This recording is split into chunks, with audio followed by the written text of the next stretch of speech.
So I think that's all I have, and the next I have Perry Clausen to finish off. Good morning, members of the board. My name is Perry Clausen. I am the chairman of the CV Salts Executive Committee. I'm also the executive director of the East San Joaquin Water Coalition. It's a farmer organization developed to help farmers be in the compliance with the Irrigated Lands Program. I'm also a fruit farmer in eastern Fresno County. So before I go into continuing on the details of our presentation, I wanted to give you just a quick overview of what the CV Salts Executive Committee is. We are made up of various stakeholders, both the regulated community and the regulators. Our primary focus is on policy issues. We give guidance to what we call our technical committee on studies and projects that need to be done to support the policy decisions that are going to be made and the policy directives that will go into the basin plan. The executive committee is made up of the CV Salinity Coalition. It's kind of hard sometimes with folks to understand that we have a CV salts process and then we have a CV Salinity Coalition. It's a nonprofit 501c6. So we created that organization as being the entity that can handle the money, the grants, take contributions from various stakeholders to fund the activities that are occurring. And like I said, the executive committee is made up of these regulated community as well as the regional and state board. We have a member of your staff that attends each one of our meetings, and then we also have the Bureau of Reclamation. This is a rather complex chart that takes a little bit of studying, but it just gives you an idea of the work plan schedule that we have in front of us between now and 2017. And I apologize, there needs to be a line. If you look across the top of the chart before you get into the data, the dates, it says draft salt nutrient management plan to regional board, and there's an arrow. That indicates the middle of 2014. We anticipate completing the draft basin plan amendment by the middle of 2014. We will, though, be asking an allowable extension that is for this project, which is consistent with a recycle policy, which is due in 2016, so that we can complete the CEQA equivalency documents and then also the basin plan amendment documents. But we will have a working basin plan amendment draft anticipated by the middle of 2014. And David went over this last meeting that we held in quite a bit of detail. I guess I would draw your eyes to the middle of the chart where you see a lot of activities beginning in 2013. S-salts, as David just mentioned, as well as the other activities. We are really ramping up and have been in the last 6 months a lot of the activities, both in policy discussions and in the expenditure of funding to do the studies that are necessary to support the basin plan amendments that we are going to be proposing. So I just want to go over what we think are the key benefits of the CV salts process. First and foremost is it's really truly a stakeholder-driven process. When we get into these meetings once a month, we sit around a very large round table with approximately 30 to 40 people in the room representing various stakeholders. We have, as I mentioned, the regulators attending. We have water supply, agriculture, the wastewater treatment, POTWs, environmental justice. So we have quite a diverse group of people sitting around the room. So far has been quite civil in our conversations. We still have some very tough policy decisions to make in front of us. Now, one thing that's very important, I think, for making a long-term program like this successful is that we are engaged in this process. I mean, if this is going to be successful in the long term, we all need to have ownership of this process, which I think we are developing at this point, because it's going to take valley-wide solutions for these plans to be in place and to be effective. And we know that these will benefit the entire Central Valley, so it's important that these groups and entities are involved from day one and continue to be involved.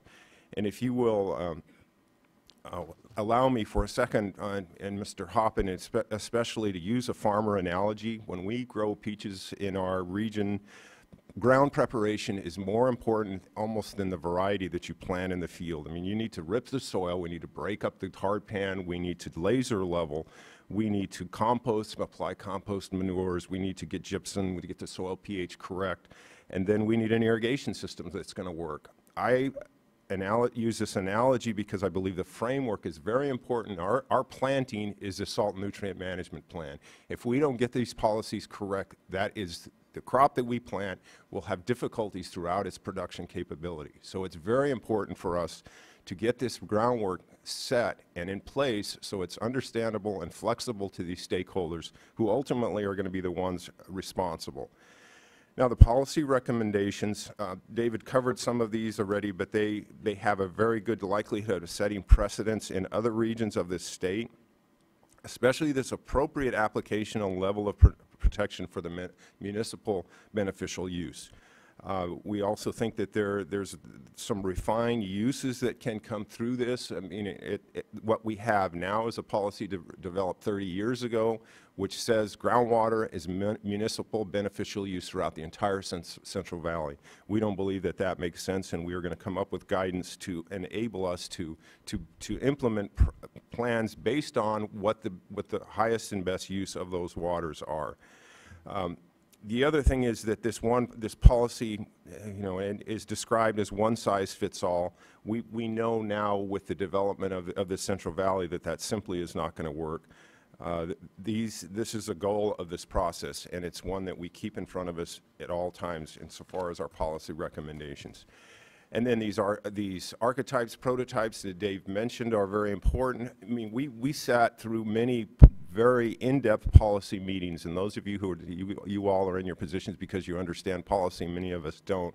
What we decided about a year ago that until we have some prototypes and archetypes, it's really going to be hard to theorize, well, what if this or what if that? So we've chosen these prototypes and archetypes. The one in Sacramento Valley that Mr. Hoppen mentioned, I think is very appropriate because we have an ag-dominated water body that is well above the 700 EC limit. We're going to make cities that want to discharge at 700 EC or 800 EC spend tens of millions of dollars for water that we probably weren't going to be using for irrigation because the salt was already high. So in the existing basin plan, we aren't able to do that. If we can make some modifications, that would enable these types of activities to occur.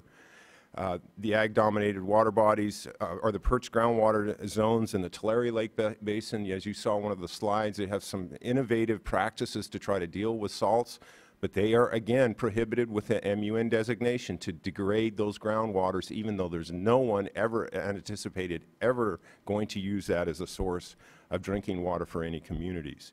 And then also the AGR zone map. We had at one meeting, I recall distinctly, a map put up that had the Central Valley divided into all these different zones based on DWR. And we looked at that and decided really that there's even more complexity in our system beyond what DWR has designated, and that we need to study those areas and understand both the underlying water quality and then the surface water that comes to these areas. So this zone map is something we're looking forward to see because it's really going to be the basis in a lot of ways to the salt and nutrient management, the salt and nitrogen plans that will be developed for those different areas. The Lower San Joaquin River TMDL process is addressing water quality objectives at Vernalis and upstream, and then also the implementation is, again, it's a real-life experience that we will be able to hopefully use in other TMDLs that are related to salts. And then the disadvantaged communities as well. We have decided, made a very decided decision to not get involved too directly in the discussions that are now going forward in Tulare Lake Basin. We don't feel like Sacramento groups should go down there and tell them what to do. They have a lot of processes they're going through right now to identify priority projects and things that need to be done at the appropriate time, and we're beginning to have those conversations where we will then weigh in on ways that we could possibly finance or assist these communities in solving some of their drinking water problems. So the last point is this plan within a plan. It brings all these diverse activities under a cohesive framework. It allows flexibility based on these different conditions throughout the basin. And frankly, when we come into a room, we're pragmatists, all of us around this table. We want to know, and even bringing new stakeholders in the process, I want to know where are we going with this? What is the end game on this? We need to understand that before we can make these considerable contributions. Okay, outcomes. Almost last slide here. The outcomes is that we will put together an updated basin plan. If it's not corrected, as we have described earlier, it's going to be very difficult to manage the salts and nitrates in this valley. It enables the Central Valley to be in compliance with a recycled water plan and integrating a large share of the Central Valley into that plan. The concerns that have been addressed, we've talked a lot about salts already. I think it's going to be imperative for the long-term sustainability of this valley that we get a handle on what we're going to do with these accumulating salts. No doubt you understand that because you've supported this effort. And then the long-term nitrate issues as well. There's a lot of work to be done on that. There's opportunities for short-term solutions, but there is really have to look down the road at the long-term application of the immune designated use, and also what are we going to do with these areas that already have high nitrate levels in the groundwater. So this plan is comprehensive. It provides a framework to support future phases and then specific basin plan updates as needed. I'd like to say that when this is done, we have a basin plan that won't need to be touched for years or decades, but I just don't think that's going to be the case. We are learning more about our valley in sense of water and nitrates, I think, than we ever have in the past, and I think this effort should go forward and work on these issues as we have. So in closing, I think that this basin plan will have a framework for implementing a salt and nitrate management plan. The new basin plan will provide certainty to the regulated community, enable us to better plan solutions in our regions. We need to have the rules before we can go put big projects in the ground and get interest from industry or others who may be supportive. These are all critical activities that need to be substantially completed before entities or regions can begin scoping on these projects. It's just this uncertainty that in a lot of ways prevents groups from moving forward. And I am very honest in saying that we have assembled the brain horsepower in CV salts, both in the regulators and the regulated community, to lay the groundwork for these long-term solutions. So with that, before I turn it back to Jeannie, is there any other questions that you have or any questions you might have for us? Okay, Jeannie, pass the baton back. Okay, well then we're now on to part 2 of the item, and that's the consideration of a draft resolution that should be before you right now.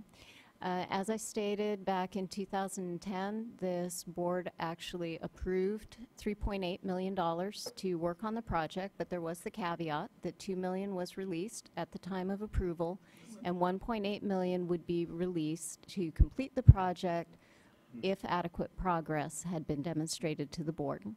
We're hoping that the annual report did provide you some assurance of that. I'm sure you'll let us know if it didn't. What I'd like to bring your attention back to was this complicated work plan chart, and this is actually a very summarized version of our work plan, but we wanted to give you pretty much the big picture. As Perry was discussing, the draft salt and nitrate management plan should be provided to our board based on the timeline and the work effort that we'll be doing over the next 2 years in May of 2014.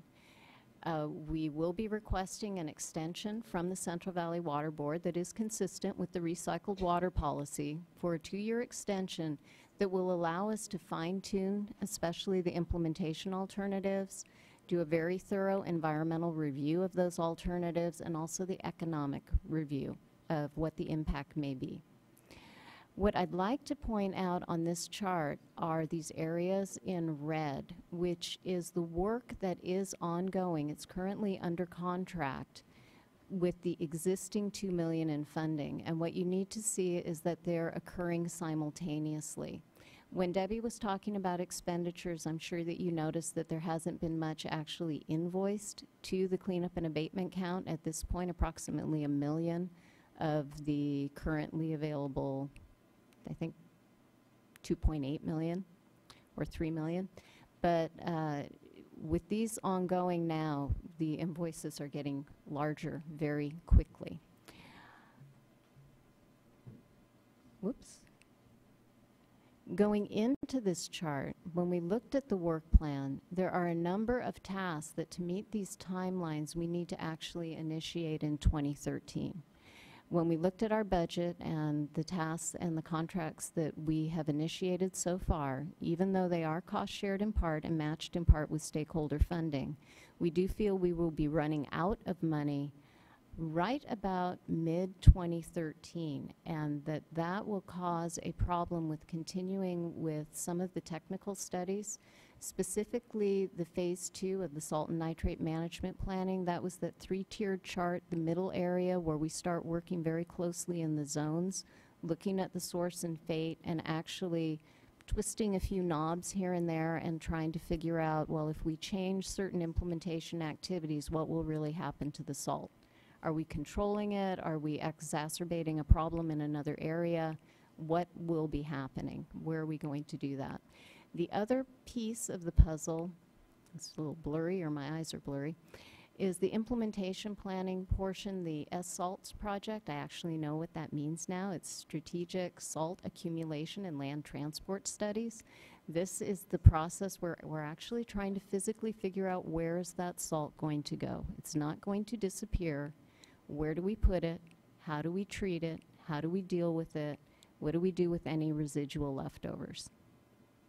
So in moving forward with that, we will not be able to continue those projects and finish them with this timeline unless we actually have some additional funding that would be part of that 1.8 million, and it's approximately $800,000 that we would need to have obligated into a contract. That doesn't mean it would be spent in 2013, but the concept is we need to have the money available to enter into the contract and to provide a seamless transition from phase 1 to phase 2.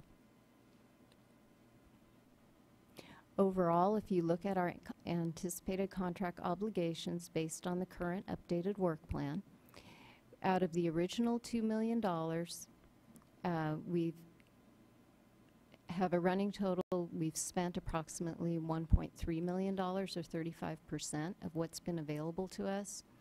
By the end of 2013, we anticipate needing to add that additional money from the remaining 1.8 million, and we anticipate actually having obligated 77% of that total 3.8 million.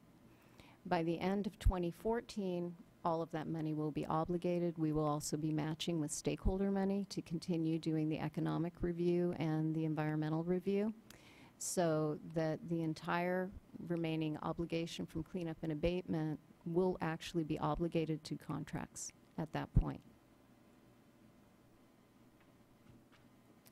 So what we are looking at right now is the draft resolution that's in front of you. I did want to point out before I make the recommendation to approve it, that that resolution does contain some items that are in the previous resolution that was adopted in 2010. In addition to releasing the remaining 1.8 million, it also continues to require these annual progress reports.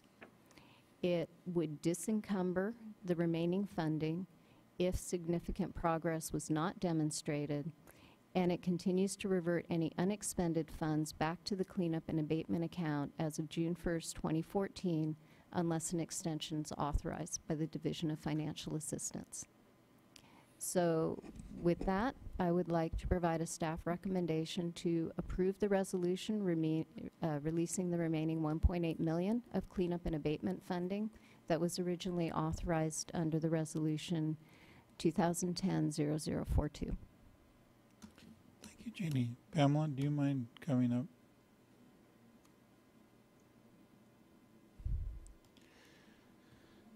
Okay. We talked about significant progress and all, and you guys have done a lot. I'm having a hard time hearing you, Charlie. Did your microphone on? Is it because you don't want to hear me, or? No, I really have a hearing problem, and I need. Oh, you know, when we started this process, we talked about significant progress and things on the ground, and we have a comprehensive strategic plan pretty close to being developed, and not much else. And you know, I am comforted by the fact that the stakeholders stepped up to this and didn't just milk out the money we'd provided through cleanup and abatement. I guess the big question I have is, you know, we've come this far. I think staff and folks have explained pretty well what they need the other $1.8 million for. What happens after that? Where does this $42 million appear from? Because I know it's not hidden around here. I mean, once you get the strategic plan, I mean, it just seems like, you know, we've got this broad, all-encompassing study that you've done. Reality would tell me when you go forward, you're going to have to prioritize and pick and choose either the most egregious or the most achievable goals, and it's not going to be just the broad, we're going to get them all in 1 year and start them all day after tomorrow.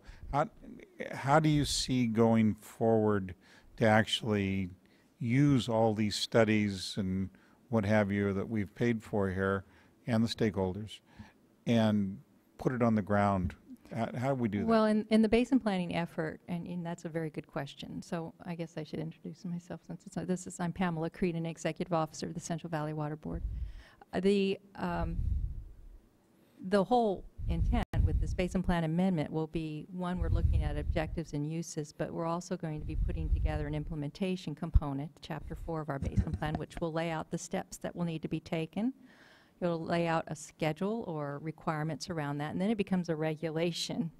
That's why it's so important that the stakeholders are involved, because by doing this, they're committing themselves, their time, and their resources to doing this. So once it's regulatory, it works its way into all of our regulations and enforcement actions. So this is critical that this implementation component will explain to everyone. We'll take the information we're gathering in the studies and the research, and it'll lay out what happens next and how it's to be done and who's responsible. And it'll also tell us what's next, because like we said, it'll be a plan within a plan. We can't cover the entire Central Valley, so even today we're talking about prioritizing within the Central Valley in this effort what goes first. So I mean, in terms of how do we know the money's going to be there, that's why we have the Salinity Coalition. That's the 501c6. That's the way to gather money. That's also the lobbying group to go seek and look for additional funding outside of their own resources. We're looking to them. They do have a finance, or no, I forget the title, a funding committee that's put together by all the stakeholders. So they also will be looking at, we've modeled this, as we've always said from the very beginning, after a few other efforts that have been taking place down in the Santa Ana Board and the Southern California, the Colorado River Basin, that have been very successful through a larger group of individuals to seek money at the federal and state level. So that's why we've engaged the Bureau and the federal government and others in this effort, so that these things become known. I mean, 6 years ago, no, almost 7 years ago, CV salts, people barely heard of it. It was a kind of a joke, and now it's become an acronym that's used everywhere.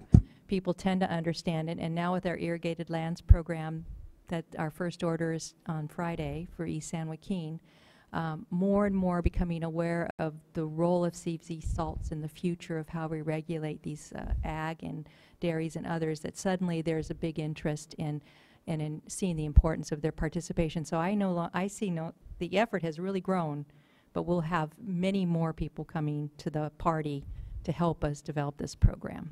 But just as you heard me whine and cry about the San Gabriel effort, yes, you know, we made this fit into the cleanup and abatement account.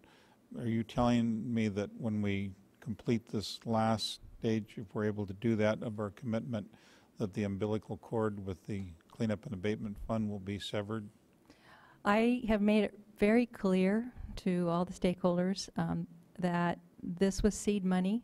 It's only been seed money. It's helped us get this effort underway.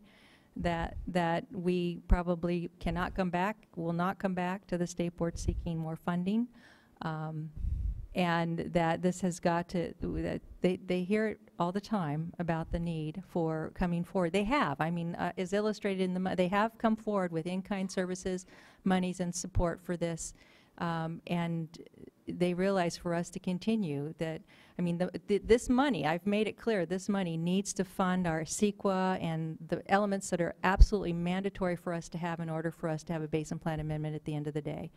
Some of these other studies, we'll have to find other ways to fund that, and we'll have to turn to the stakeholders to do that, or it'll end up through a requirement in our order.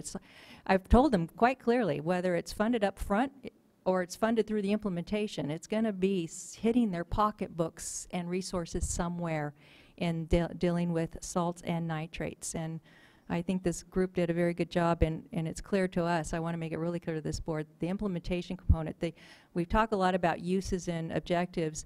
The municipal objective for drinking water will remain 10. We're not going to change the MCL objective at all for drinking water.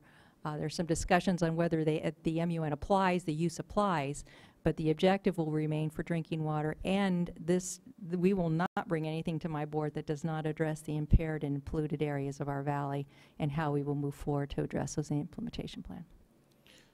Like I said, when we started this, I had no doubt you'd figure out a way to spend $5 million, but I am pleasantly surprised that the stakeholders stepped up to the degree they did, because I think it shows it's a compliment to your salesmanship, I would say.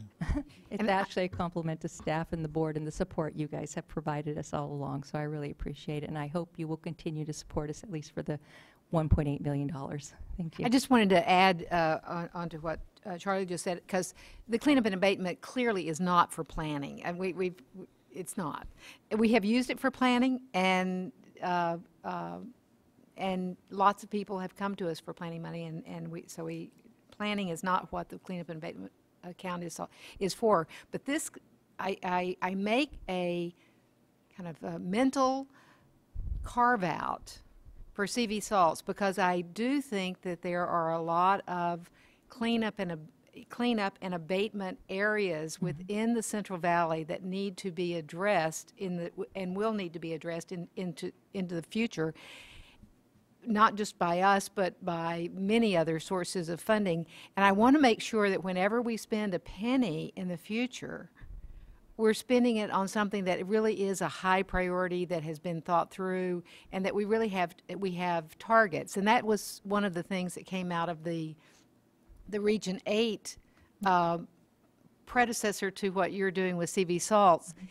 It enabled them to, as a region, decide what were the priorities for expenditures. And that made the federal government open up a little bit better. It made the regions and the stakeholders see what they were going to be spending money on. So I have a special carve out in my brain for CV salts, as long as this basin plan amendment does get done by the 2012-2014 deadline, because I think that's absolutely critical. Yeah, the recycled water policy is discussed at nearly every executive committee to make sure we're in compliance with the deadlines established through it. I would say that I think Dr. Longley and I had a little influence on those dates, and intentionally, so that we could have this happen sooner than later, because I think we all know how policies can go. They can tend to drag out. It's too important to us. It's too important to the users of our water that we implement this program as soon as possible. I guess I'll add my 2 cents, and it may be wordsmithing, but I guess I don't see this as a planning effort, because salt is a problem. It's been a problem, and this effort would hopefully result, actually will result, there's no hopefully about it. Thank you about that. Will result in the cleanup and abatement and management of salt in the Central Valley. So I applaud what you've done. I think I am among those who have been trying to help Pamela just sort of push you along even further, and thank you, to the stakeholders for joining in and really being committed to this effort. And thank you, Pamela, and your staff, and your board members, especially Carl Longley, for really being fully committed and dedicated in pushing this forward. I know that you still have a lot of work ahead of you. I think I agree with my colleagues that we don't want the cleanup and abatement account to continue to be the seed funding for this effort, but I see that there is already a lot of commitment from the stakeholders. So I'm optimistic that this will go forward, and I will go ahead and move for adoption of the resolution. Second. All those in favor? Aye. Aye. Any opposed? Thank you. Thank you. Craig, while you were not here, I promised we would take your item next. I've got a 5-minute resolution that somebody needs to present. So Elizabeth, would you come up real quick and...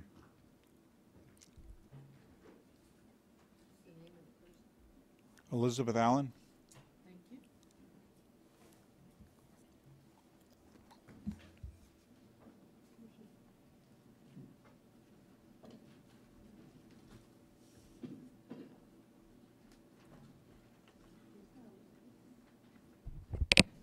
Your parents played a mean trick on you when they named you Elizabeth, didn't they? Good morning. I'm not Elizabeth Allen, actually. My name is Christoph Dobson. I'm the president-elect of the California Water Environment Association. And it is my pleasure to present a resolution commending State Water Board and the Office of Operator Certification on occasion of the 75th anniversary of operator certification in California. Just to give you just a couple of quick background facts, CWA started voluntary wastewater treatment plant operator certification back in 1937, and since then has issued almost 4,000 certificates.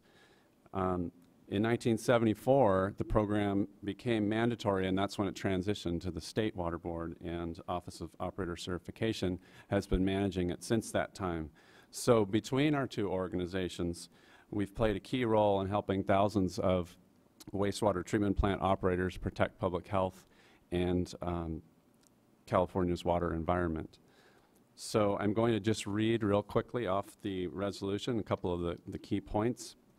CWEA commends the State Water Board and the Office of Operator Certification for their efforts to improve and update the program and appreciates working in partnership so that together we can celebrate 75 years of operator certification in California. And furthermore, CWEA commits to continue working collaboratively with the State Water Board and Office of Operator Certification to build on the foresight, vision, and wisdom of the operator certification founders to ensure the program's ongoing value, relevance, and validity so that the quality of California's water resources continue to benefit future generations. So I'd like to thank your board and also your staff for the hard work and leadership that you've shown on this program, and we look forward to continue a successful collaboration. And I do have a very nice framed resolution. And how would you like to do this? Can I bring it up there? Certainly. All right.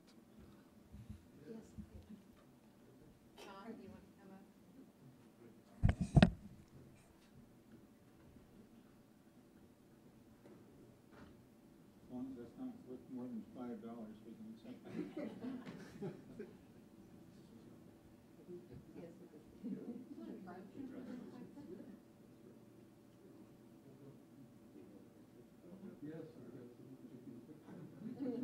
It looks like she's behind a notepad, but she's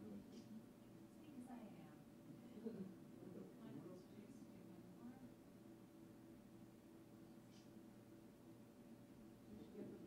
Thank you very much. Thank you.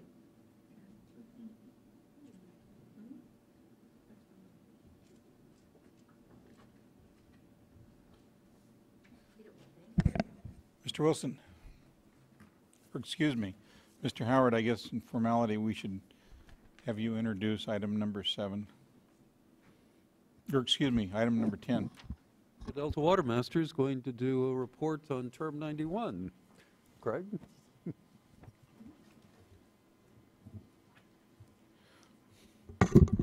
Thank you, Tom. Good morning, Mr. Chairman, members of the board. For the record, my name is Craig Wilson, and the board appointed me to be the Delta Water Master in August of 2011. And as always, it's a pleasure and an honor to appear before you today. I'm here to present the latest in a series of reports that the Water Code specifies that I submit to the board. I know you have a long agenda today. I'll try to work through this as quickly as possible, but I think it is a serious subject matter that warrants your attention. By way of introduction, and as you well know, the State Water Board was created in 1967 through a merger of the water rights and water quality responsibilities of the state. And the Delta has really been the epicenter of that merger and how it has worked. You've had a series of Bay Delta water quality control plans adopted, and included in those plans were implementation plans, one of which is Term 91, which is an example of using your water rights authority to implement water quality objectives.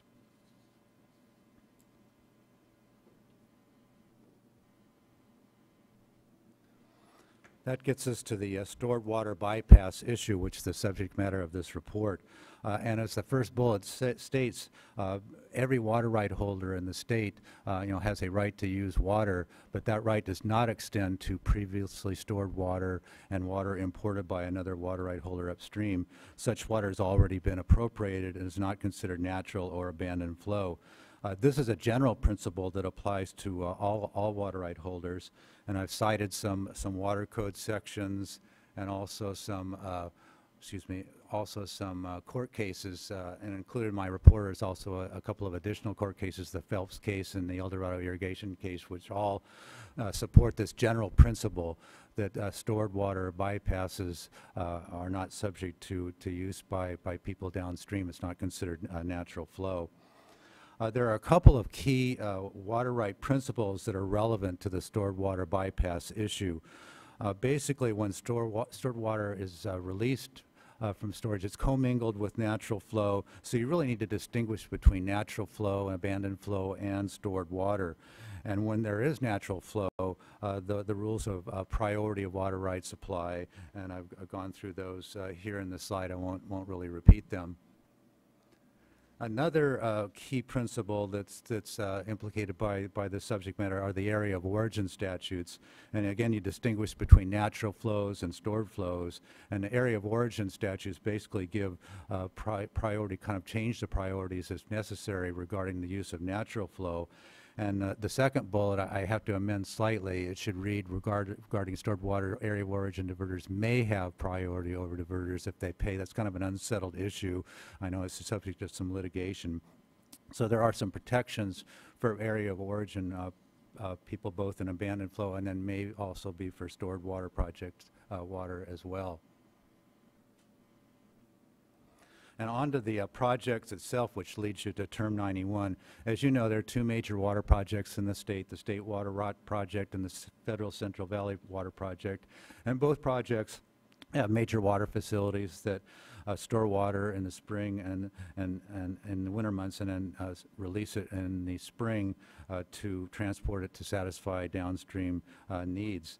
And the Delta Water Quality Control Plans and Water Rights Administration make it clear that the projects are obligated to meet certain specified water quality objectives, including flow standards. And the effect of these conditions is to require the projects to release water from storage at certain places and certain locations at certain times when the amount of natural flow entering the Delta is inadequate to meet the water quality standards established by the board. And after these water right decisions were adopted, then the projects were required to release water. So after that happened, the project began protesting new water right applications, stating that there should be some sharing of this obligation to meet water quality standards.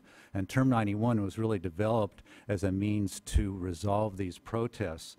And as you can see in the second bullet, Term 91 basically prohibits specified permittees from diverting stored project water, which is being released to meet Delta water quality standards and other in-basin needs. In practice, Term 91 really operates to prevent people from diverting stored water when they haven't paid for it. And that's one of the main reasons for having it. And in practice, again, as I mentioned before, you have to differentiate between the natural flow and the stored flow, because when releases are made, they're commingled. Stored water is basically for the projects, and natural and abandoned flows are for water right holders based on priorities. And persons may also contract for stored water to supplement any additional uses that they have and additional water rights.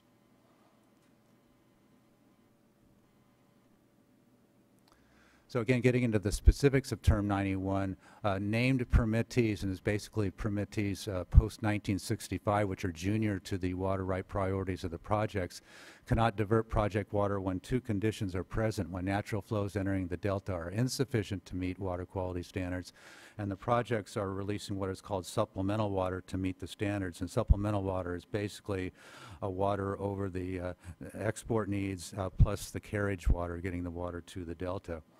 Term 91 was intended to be an interim solution, but it kind of became a more long-term method of allocating responsibility for meeting the standards. But again, it's incomplete because it only applies to a subset of appropriators, namely the post-1965 appropriators. So I'll move on a little bit to the actual process of implementing Term 91 and also go through the experience we had in implementing Term 91 in 2012.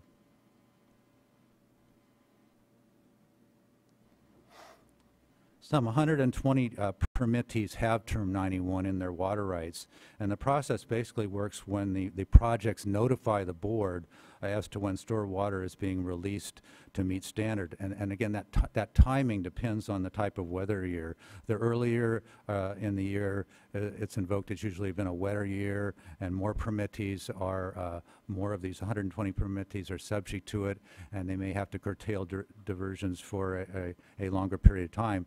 And in wet years, Term 91 may not even be invoked at all. In fact, 3 times in the last decade, Term 91 was not invoked on any water right appropriators.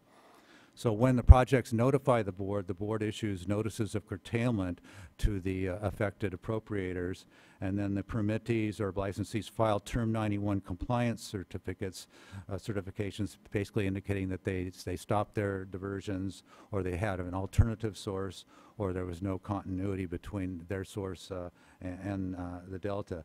And the board also has engaged in periodic compliance inspections to make sure that Term 91 was complied with. Now, in 2012, the way the process worked, basically the projects notified the board of the release of stored water in June of this year. Curtailment letters were sent to 27 permittees. Because of the type of water year, it was a fairly small amount of people. The certificates were actually received from all 27 permittees. One diverter had to receive a draft cease and desist order before they filed, but they did. And all persons certified either that they had not diverted water or had diverted under an alternative source.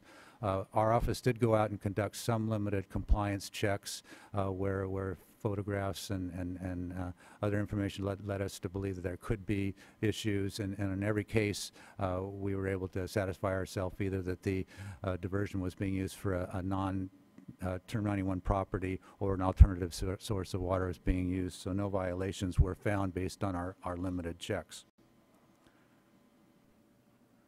So on to the kind of the more key provisions of this report, which is basically a recommendation that Term 91 be expanded, and I'll go through why I'm recommending that, how it would work, and some of the practical considerations. Again, going back to this general rule that downstream water right holders should not be diverting stored water, a wider application of that rule would really spread the obligation more broadly. The general principle is very general in scope, but at present, Term 91 is much more limited, and it's applied that principle more limited in practice than it could be under the general rule.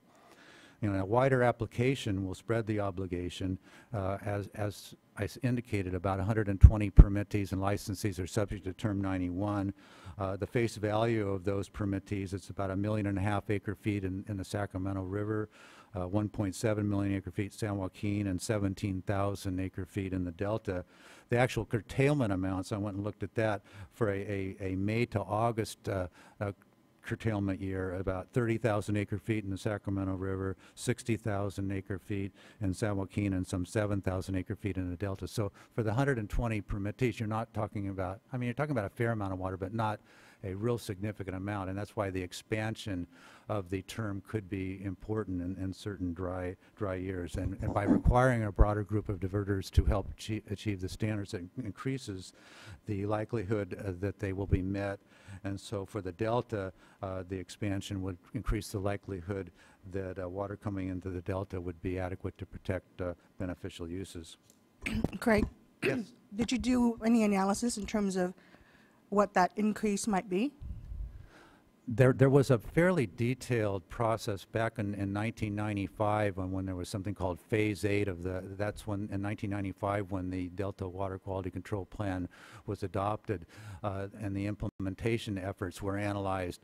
There was quite an elaborate process, and I believe Mr. Howard was even part of that as a staff member, but it went through how you would get to different phases if you applied it more broadly, where you would get to more senior water right permittees and licensees. I don't remember exactly the amounts of water, but it was significantly higher than what can be done just with the 120 permittees that are subject to the term right now. Thank you. Why they didn't go forward with Phase 8, Craig? Yeah, as my recollection, and again, Mr. Howard probably could cite it more broadly than I am, is it's both the project operators and others asked the board to at first suspend the Phase 8 and later dismiss it because they felt they could work out agreements regarding this shared obligation, and certain agreements were entered into with water users, and based on that, Phase 8 was terminated, and so you had the pre-existing Term 91, which only applied to the 120 permittees. So again, just to amplify, my comment to Ms. Doduk, Term 91 could be expanded to more senior appropriators, phased in based on priorities. And again, that EIR to the 1995 plan kind of grouped permittees and licensees, and you would basically have the first group see how things went. If enough water was being curtailed to satisfy the conditions, then you could stop there, and otherwise you'd go on to the next group, the next group, the next group. And the logical extension of this general principle against diverting stored water could apply to pre-1914 appropriators and even to riparians if you had an extremely dry water situation. But I think that would be a rare event if it occurred because of the priority system, because the Term 91 only applies to stored water, and there's always some natural water in the system. And even in those situations, a lot of those diverters based on priorities could buy water to supplement their uses. Now, as to the how, there are several ways which you could possibly use to expand Term 91 to other persons. If you're talking about permittees and licensees of the board, you could engage in an existing proceeding and broaden that to address the issue. You could initiate a new proceeding. You could probably even expand it by using the rulemaking process and adopt regulations. And again, phasing in the process would work as well.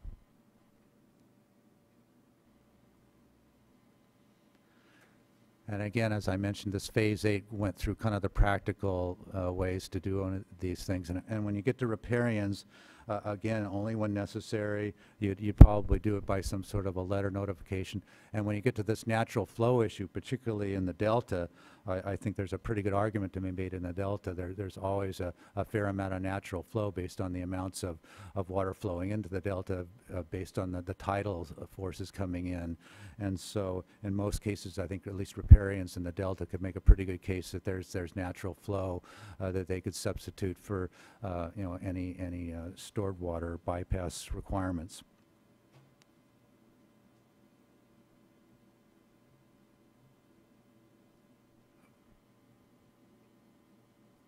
Trying to get to my last slide. There it is.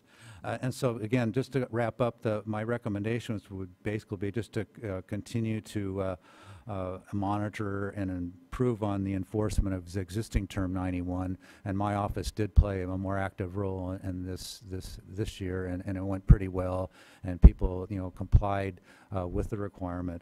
But the most significant recommendation would be to expand the Term 91 requirements more broadly to apply stored water bypass obligations.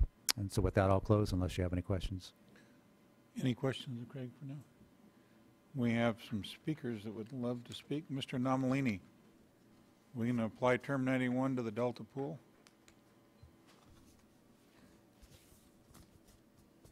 Thank you, Mr. Chairman, members of the board. I'm Dante John Nomalini. I'm the manager and one of the attorneys for the Central Delta Water Agency. We have for years been interested in the obligations of the two major projects, the Central Valley Project and the State Water Project, with regard to the Delta. In our view, these projects have transitioned into projects that think they are operating solely to satisfy the water contractors, and in particular the exporters. They are not, in our view, such projects. They are the public projects, the federal government's project and the state's project. They have much broader obligations than simply the delivery of water to the contractors down in the south of the Delta. We have for years been concerned that Term 91 is being misapplied. It is a term that was developed by the water exporters as simply a mechanism to curtail diversions, really preclude diversions by other parties simply because they are releasing allegedly stored water at a time to take care of Delta standards. For example, let's say it takes 1 million acre-feet to repulse salinity in the Delta and meet the standards for fish and all those things. If they release 1 acre-foot of water from storage and the rest is natural flow, then the person who's subject to the Term 91 is precluded from diversion unless they buy the water. Now, we have not had success with your prior boards in getting an understanding of the unfairness of that aspect of the application of Term 91. Now, what are the obligations of the projects? The State Water Project and the federal together are obligated to provide salinity repulsion in the Delta, or salinity control. It's broader than just repulsion of salt water. It was a trade-off that brought forward the effort to put public money into developing storage to transport water to arid areas of the state. Good idea. It was planned on surplus water. The problem is the surplus water was not developed, particularly in the State Water Project. The State Water Project by the year 2000 was to bring in 5 million acre-feet a year from North Coast development. They didn't do that. So now we're operating the system water short very substantially. The San Luis unit of the federal Central Valley Project was not to go forward without a valley drain. It went forward. They slipped the drainage requirement aside. So we're dealing with the salinity of the San Joaquin River as part of the Delta problem as well. The Central Valley Project Improvement Act puts an obligation on the federal government for the doubling of anadromous fish on a sustainable natural production basis for the years 1967